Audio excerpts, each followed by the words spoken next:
নমস্কার। আজ সোমবার, তো আজকে আবার বুদ্ধ পূর্ণিমা। তো আজকে নিরামিষ থালি দেখাই, আর আজকে থালিটা সাজাবো আমার শ্বশুরমশাইয়ের জন্য।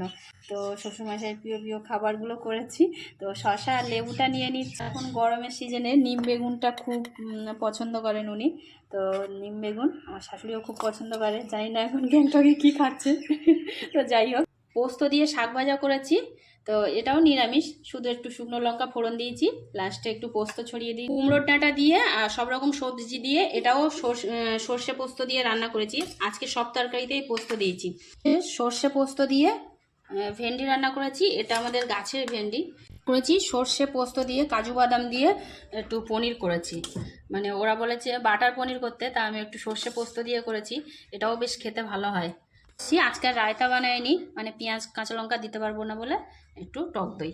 কেমন লাগলো এই নিরামিষ লাঞ্চ থালি, আর এই শ্বশুর মশাইয়ের জন্য এই থালিটা বানালাম, কেমন লাগলো অবশ্যই জানাবে কমেন্টে।